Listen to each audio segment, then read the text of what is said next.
In the throes of an unyielding routine, there exists an eerie comfort that draws us in like moths to a flickering flame.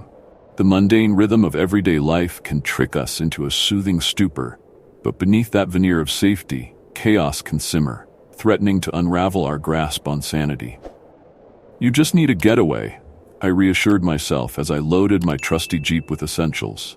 Treats for Bella, my loyal golden retriever, an assortment of novels begging to be read, and a mountain of warm layers to brave the frigid wilderness. After years of lecturing psychology at the university, the city's chaos had finally wearied me. A cacophony of horns blaring and feet pounding incessantly grated on my nerves. The sirens, once normal, now echoed like a relentless hammer against my psyche, urging me to seek refuge in a quieter realm. Nature beckoned, whispering promises of solace and peace. I set my sights on Frostwood Hollow, an idyllic small town cradled in the embrace of the sprawling mountains, just a short drive from the clatter of city life. It was the enchanting depiction of a snug cabin amidst frost-kissed evergreens that compelled me to hit reserve. Bella wagged her tail furiously at the prospect of a new adventure, her excitement infectious and pure. As I drove away from the sterile skyline, my world transformed into strokes of rustic earth tones splashed across a landscape of snow and trees. Bella's joyful barks punctuated the air as her nose poked out the window, inhaling the crisp scent of pine and untouched snow. A bloom of relief surged within me. Perhaps I had finally escaped the weight of the city. The further I ventured into the wilderness, the more those urban shadows faded. The symphony of nature enveloped us. The soft crunch of tires on gravel, Bella's eager panting, and the wind rustling softly through the branches. When we reached Frostwood Hollow, just as twilight draped its serene shawl over the landscape, the cabin stood just as I had envisioned. Perfect and inviting against the backdrop of a snow-draped world.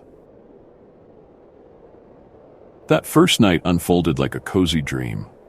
I ignited the fireplace. Bella curled up warmly at my feet, its glow casting flickering patterns on the cabin's log walls. We savored simple meals together, embraced by a newfound contentment. The urban clamor faded away, replaced by the soothing lullabies of the wilderness. But as I sunk into the comfort of my novel that night, an unshakable feeling stirred within my gut. Perhaps it was the relentless howl of the wind outside, or the chilling solitude that now surrounded us.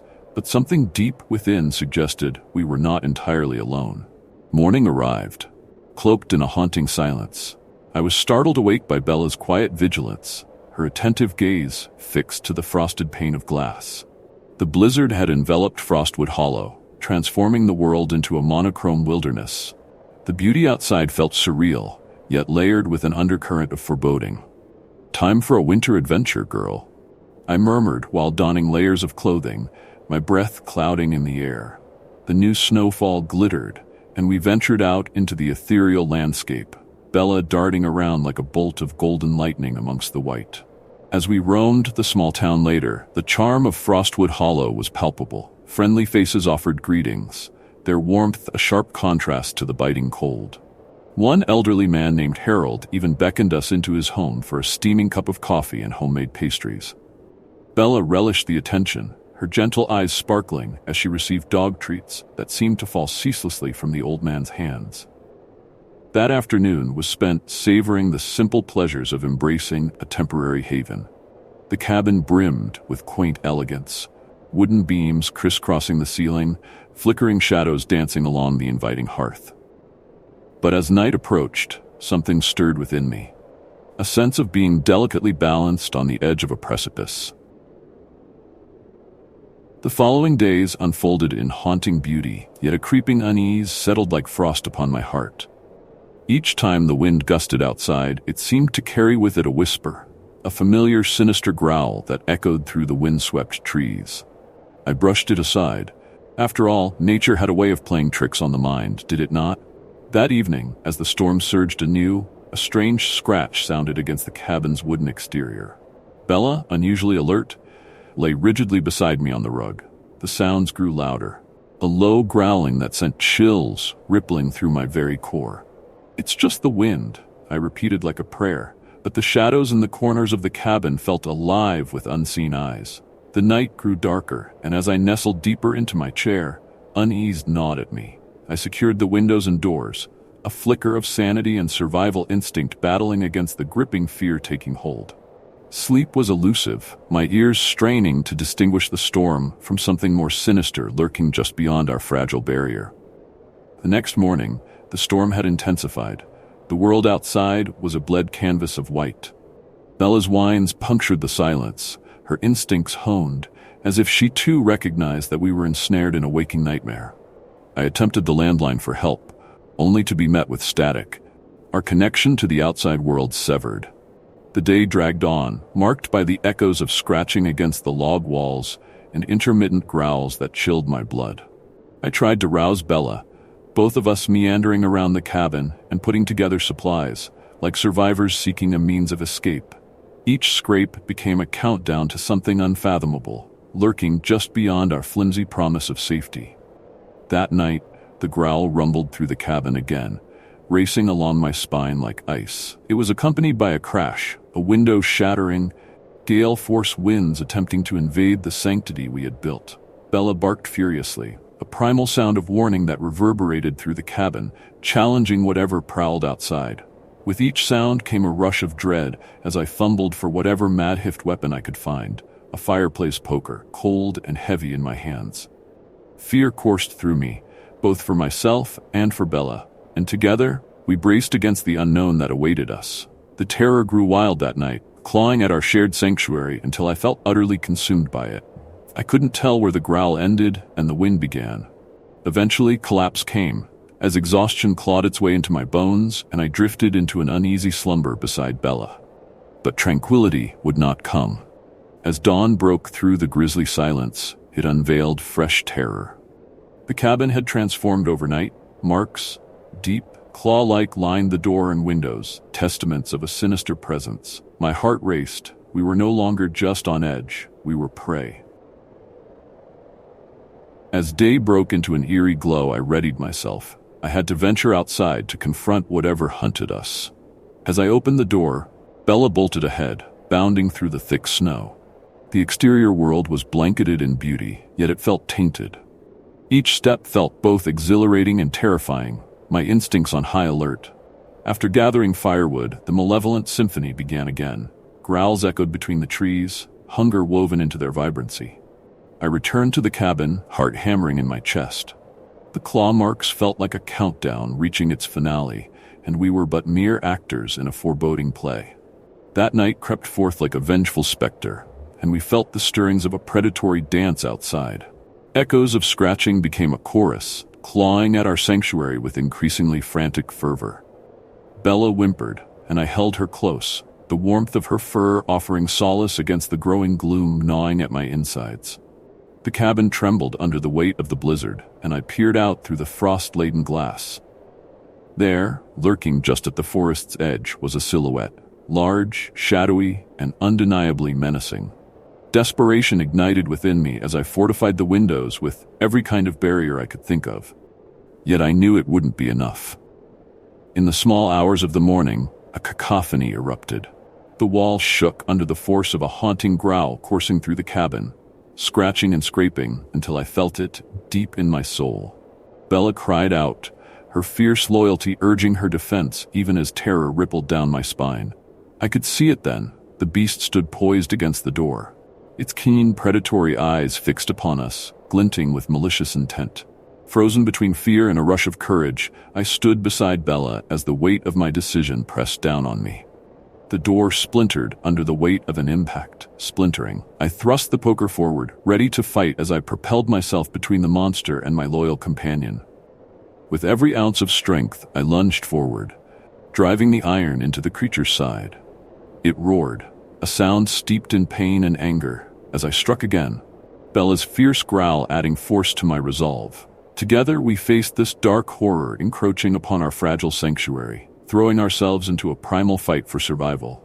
The beast faltered, its eyes flickering with fading intensity. I pressed on, fueled by fear and instinct. Bella lunged at its legs, a flurry of fur and fury, distracting the creature long enough for me to strike one more time. The feeling of contact sent electric waves of shock through my veins as I sunk the weapon deep into its heart. With a final resounding roar, it collapsed in the doorway, the weight of its body bearing our escape. Breathless, I sank to the floor, cradling Bella against me as daylight bathed the cabin in a warm glow. In those long seconds that stretched into eternity, we had survived. The echoes of our encounter faded, leaving behind only quietude and a heavy silence that felt oddly sacred. Days passed, woven together with the threads of recovery. I nursed our wounds, and as we healed, a profound bond forged in shared battle crystallized between Bella and me. The cabin had transformed from a prison into a sanctuary once more, the echoes of our horror gradually dulled by time. 8 days later, when rescue finally found us, the sun shone down upon the broken remnants of what was once an idyllic winter escape. A helicopter droned in the sky, bringing with it the promise of safety and return. With tears streaming down my cheeks, I scooped Bella into my arms, grateful to have fought alongside my steadfast companion. As the rescue team arrived, they found a story that felt curled and hidden, epic yet inexplicable.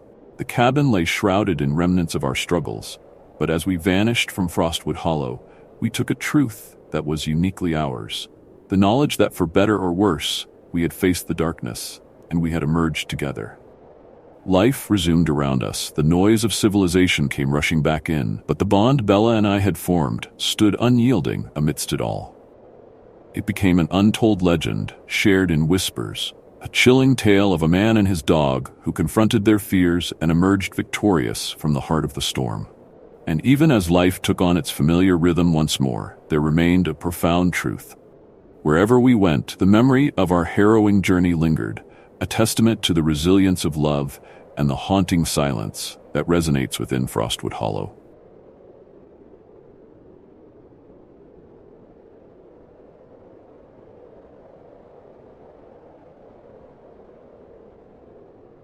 The trip was supposed to be our great escape, a weekend where Sarah and I could trade the buzz of the city for the hush of the wilderness. We chose Aunt Clara's old cabin, a relic of wood and stone nestled deep in the Cascade Mountains. It promised solitude, a place where the air was sharp and pine-scented, where our thoughts could echo without the interference of traffic and neon. Packing was a flurry of movement and excitement. Sarah's laughter filled the room, loud and bright as the morning sun. Her curls bounced as she talked, brimming with plans for hikes and afternoons spent listening to the wind. Yet, as I crammed the last bag into the car, an unease flickered beneath my anticipation, a shadow at the edges of my mind. The drive wound through roads that seemed to carve their way into forgotten corners of the world. Evergreens, tall and indifferent, stood like sentinels, their branches casting fractured shadows on the narrow path.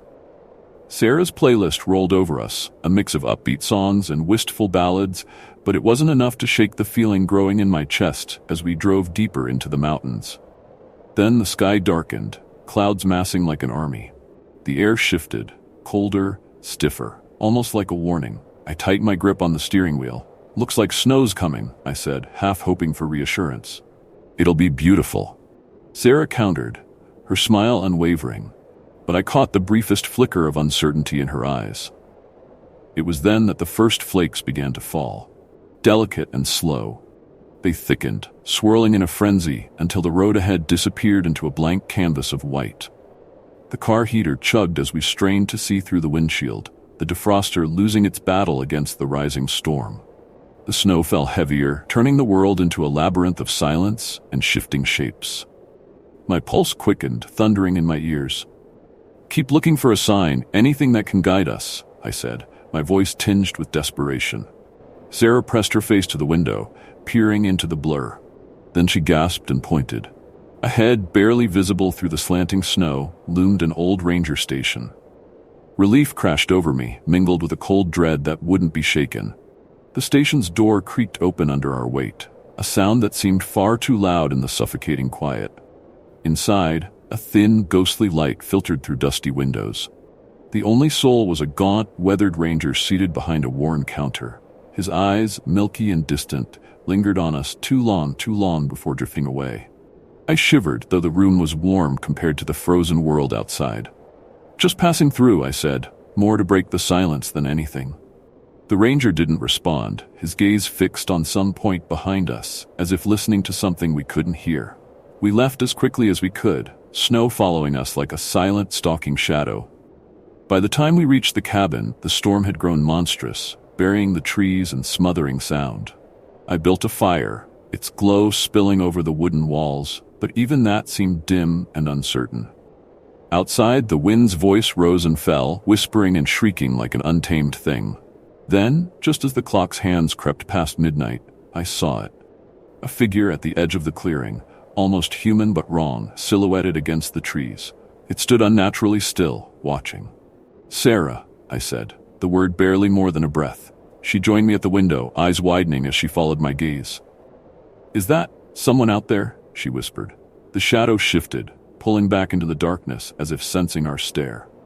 The night closed around us, but its presence lingered, like a weight pressing on our minds. We sat in silence, listening to the wild chorus of wind and branches. Morning brought a dull, silvery light that seemed fragile, and we woke to a world transformed. Snow had locked us in, a fortress as beautiful as it was foreboding. Yet, in the distance, I thought I saw the trace of footprints leading into the trees, carved deep and vanishing into the wilderness beyond. Something watched us, and it would return. The morning light struggled to push through the thick clouds, casting the cabin in a pale, ghostly glow. Snow draped everything, muffling sound and closing us off from the outside world. My breath misted in the chill that crept around the fire's edge. I glanced at Sarah, who sat staring into the flames, lost in thought. We ventured out only as far as the porch, our boots sinking into snow that reached our shins. It stretched endlessly, a stark blanket hiding the familiar, transforming the forest into a realm of shifting shadows. The footprints I'd seen the night before were gone, swallowed by the storm, but the memory of the figure lingered like an itch in the back of my mind. "We can't just wait here," Sarah said suddenly, her voice low and tight. "If we stay too long, we'll run out of food. We need to see if we can find help, or at least figure out what's out there." I nodded, a heaviness settling in my chest. "We'll go together, but only as far as the old ranger station." The trek back to the station was harrowing, each step an effort against the thick snow and biting wind. The trees loomed, their skeletal branches reaching out like fingers. The silence was oppressive, broken only by our labored breaths. The snow crunched underfoot, each sound magnified in the stillness. When we finally reached the station, something felt off. The door, which had creaked ominously the night before, now hung open, a gaping mouth inviting us into darkness. Inside, it was colder than the storm outside. Papers scattered across the floor rustled as the wind found its way in, lifting the edge of a worn map pinned to the wall. Sarah bent down to pick up a crumpled sheet. Her eyes scanned the words, then widened. "Jack, listen to this," she said, reading aloud. "Harold's journal. The watcher in the glade is older than memory, born of the wood's anger and silence. We are its guests, its prisoners, bound by its will." My heart thudded, slow and hard. I remembered the ranger's vacant stare, the way he'd seemed to listen to something beyond our range of hearing. The thought that he, too, might have been watched, haunted by the presence that now stalked us, made the room spin. "We need to go back," I said, voice tight with fear. "There's nothing for us here but answers we don't want." But as we turned, a sound creaked from deeper within the station. Sarah froze, and I followed her gaze. The figure from the clearing stood in the shadowed hallway, half lit by the dim morning light seeping through the cracked windows. It was tall, impossibly so, with limbs that seemed to bend at unnatural angles. Its head tilted, crowned with antlers or branches that tangled in the low ceiling. And those eyes, black voids that seemed to suck in the light around them. I couldn't move. My body refused to obey, caught in the pull of its gaze. The air throbbed with silence until Sarah grabbed my hand, yanking me out of the stupor. We stumbled back into the snow, the cold biting through my jacket as we ran, feet slipping, hearts thundering. The cabin came into view, and we slammed the door shut behind us. We pressed against it, listening, waiting. Outside, the wind howled, but there was no sign of pursuit. Only the whisper of the storm and the crackle of the fire broke the silence. "Did it follow us?" Sarah asked, her voice shaking. I don't think so, I said, though I didn't believe it. Whatever that thing was, it wasn't done with us. That night, we couldn't sleep. We kept watch by the window, lanterns casting flickering shadows that played tricks on our eyes. The figure appeared again, this time just at the edge of the clearing, watching us. We could feel it, an intent, palpable and suffocating. We have to confront it, I said, the weight of desperation making my voice unsteady. It's not going to leave us alone. With lanterns in hand, we stepped into the night. The cold bit at our skin, but fear kept us warm. We respect you, I shouted into the dark, my voice swallowed by the storm. We mean no harm. The figure stood still, and for a moment, the wind seemed to pause, listening. Then slowly, it retreated into the woods, shadows swallowing its shape. The wind resumed, softer this time, as if a decision had been made. We turned back to the cabin, hearts still racing, but with a thread of relief weaving through the tension. The next morning, the snow began to melt. The forest, once threatening, felt different, quieter, accepting. We prepared to leave, casting one last glance at the place where the figure had stood. It was empty, save for a pattern in the snow, strange, spiraling symbols that glistened under the weak sun. We stepped onto the path leading back to civilization, changed by the encounter, carrying with us the silent understanding that the forest watched over its own. We were no longer intruders, but humbled travelers, and the glade would never let us forget it.